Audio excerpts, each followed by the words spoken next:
ආසියානු කලාපයේ යුදමය වාතාවරණය පිළිබඳ අද දවසේ අපි කතා කරන්න සූදානම් වෙමු. ආසියාවේ යුද ශක්තිය පිළිබඳ කතා කරද්දී ප්‍රථමයෙන් රුසියාව, චීනය, ඉන්දියාව, ඒ වගේම තමයි උතුරු කොරියාව, දකුණු කොරියාව වගේ රටවල් විශාල ප්‍රමාණයක් නියෝජනය කරන්නේ මේ ආසියානු කලාපය. යුරෝපීය කලාපයේ යුදගිනි දැල්ුණත් ආසියාතික ප්‍රදේශයේ මේ දක්වාම යුදගිනි ඇවිල්ෙන්න කටයුතු කරේ නැහැ. ඒ සඳහා පසුබිම් වෙච්ච කාරණාවන් තමයි අද දවසේ අපි කතා කරන්න සූදානම් වෙන්නේ. එක්තරා ආකාරයකින් ඉන්දියාව ප්‍රබල සාධකයක් බවට පත් වෙනවා ආසියානු කලාපයේ. ඉන්දියාවේ දේශ සීමා ලෙස එක් ප්‍රදේශයකින් පාකිස්තානයේ සතුරුකම් වෙද්දී ඉහළින් චීනය ඉන්දියාවත් එක්ක දේශ සීමා අරගලයක නිරත වෙනවා. ඉතින් මේ නිසා ආසියානු කලාපයේ ප්‍රධාන වශයෙන් යුදගිනි එකතු බවක් දකින්න ලැබෙන්නේ නැහැ. එකතුවක් දකින්න ලැබෙන්නේ නැහැ. එක්සත් බවක් දකින්න ලැබෙන්නේ නැහැ. ඉතින් මේ නිසා ඒකේ වාස්තුවේ නිතරම ඇමරිකාව ප්‍රමුඛ යුරෝපා රටවල් ලබා ගන්න උත්සාහ කරන බවක් අපිට පෙන්වා දෙන්න පුළුවන්. චීනය එක් අතකින් ඉන්දියාවත් සමග තරඟයක නිරත වෙනවා ආසියාවේ බලය තහවුරු කිරීමේදී. රුසියාව ඒකට අනුබල දෙමින් ඔවුන් ලෝකේ දෙවනි බලවතා බවට පත්වීම සඳහා අවශ්‍ය පසුබිම නිර්මාණය කරන ගමන් අපිට පේන මේකේ ආසන්නම අවස්ථාව වශයෙන් පෙන්වා දෙන්න පුළුවන්. ඇමරිකාවේ ඩොලරය බිඳවැටීම සඳහා බ්‍රික්ස් රටවල් එකතු වෙලා අලුත් මුදල් ඒකකයක් හඳුන්වා දුන්නා. නමුත් එය සාර්ථක නොවෙන්නේ මේ ආසියානු කලාපයේ රටවල් අතර තියෙන දැඩි අසමගිය නිසා. නමුත් යුරෝපයට වැඩි යම් ප්‍රබල තැනක ඉන්න මොකද හේතුව අද වෙනකන් යුදගිනි ඇවිල්ෙන්න කටයුතු කළේ නැහැ. ඉතින් අපිට පෙන්වා දෙන්න පුළුවන් යුදගිනි හදිසියේවත් ආසියානු කලාපයේ ඇවිල්ෙන්න තියෙන ප්‍රධාන අවස්ථාව තමයි චීනය හා තායිවානය අතර ගැටලුව. මේ චීනය හා තායිවානයට ගැටලුවේදී තායිවානය චීනයට ඇඳා ගැනීමේ දැඩි ප්‍රයත්නයක නිරත වෙනවා. නමුත් ඇමරිකාව සහ බටහිර රටවල් වල සහයෝගය තායිවානයට ලැබෙන නිසා එය යටපත් වෙලා මේ අවස්ථාවේ තිබෙනවා. ආසියානු කලාපයේ රටවල් අතර බෙදීමක් සහ යම් පක්ෂපාතීත්වයක් දකින්න පුළුවන්. ජපානය දෙවන ලෝක මහා සංග්‍රාම සමයේදී හිරෝෂිමා නාගසාකි ප්‍රදේශයන්ට ලිටල් මෑන් ෆැට් මෑන් පරමාණු බෝම්බ හෙළුවා. මේ වෙද්දී ඇමරිකාවේ සහයෝගය ලැබමින් තමයි කටයුතු කරන්නේ. ඒ වගේම උතුරු කොරියාව චීනය රුසියාව සමග සහයෝගයෙන් කටයුතු කළා. දකුණු කොරියාව ඇමරිකාවත් එක්ක මිත්‍රශීලීව කටයුතු කරනවා. ඉන්දියාව යම් නොබැදි ප්‍රතිපත්තියක් අනුගමනය කරාට ඇමරිකාවට බර ප්‍රතිපත්තියක් අනුගමනය කරනවා පේන්න පුළුවන්. චීනයට අවශ්‍යයි ආසියාවේ මෙන්ම ලෝකේ බලවතා බවට පත් වෙන්න. නමුත් ඔවුන් තුන්වෙනි ස්ථානයේ මේ වෙද්දී නැදී සිටින යුදමය අතින් ඒ ආර්ථික ස්ථාවරත්වයේ සඳහා වුන් මාර්ගයක් නිර්මාණය කිරීම සඳහා අවශ්‍ය පසුබිම නිර්මාණය කරලා තියෙනවා. අපි දන්නවා මලක්කා සමුද්‍ර සංධි ප්‍රදේශයේ අපි දන්නවා භාණ්ඩ ප්‍රවාහනය කිරීමේදී එහි ප්‍රධාන ආර්ථික වාසිය ලබා ගන්නේ සිංගප්පූරුව සහ ඉන්දුනීසියා, මැලේසියාව වගේ රටවල්. මෙහි දැක්වෙන පරිදි ආවික කටයුතු වලදී මැලේසියාව මුල් කරගත්ත මේ සිංගප්පූරුව මුල් කරගත්ත මලයර්ධද්වීපය හරහා භාණ්ඩ රැගෙන යා යුතුයි.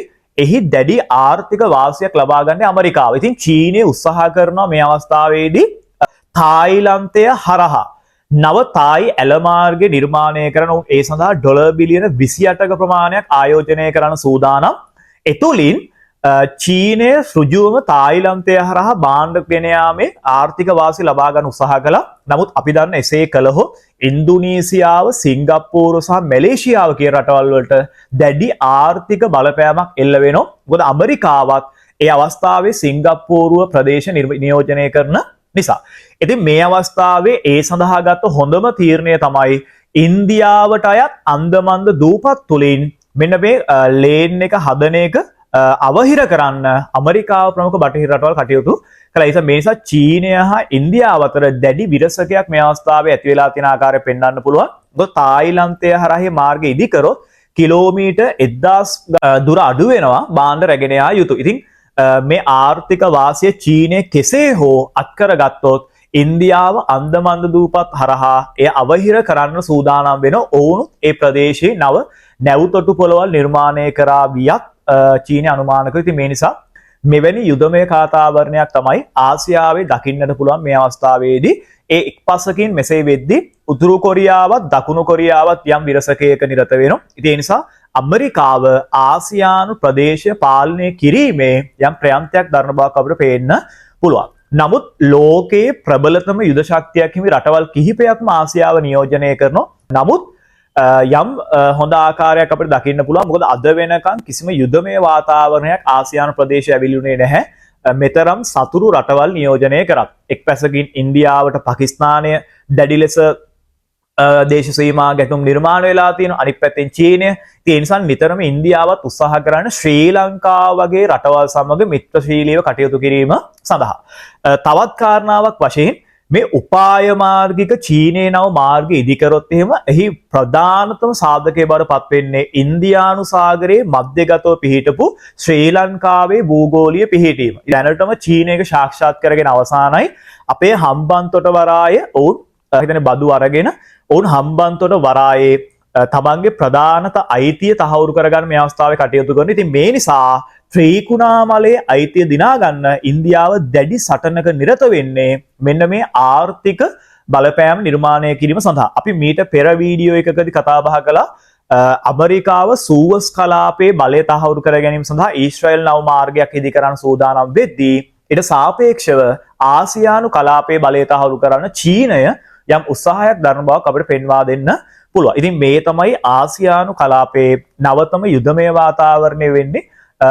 ඒ වගේම තමයි හදිසියේවත් මේ චීනයේ යුද උපක්‍රමය සාර්ථක වුණොත් සිංගප්පූරුව, මැලේසියාව සහ ඉන්දුනීසියානු කලාපයේ රටවල් එකවර ආර්ථික බිඳවැටීමකට පත් වෙනවා.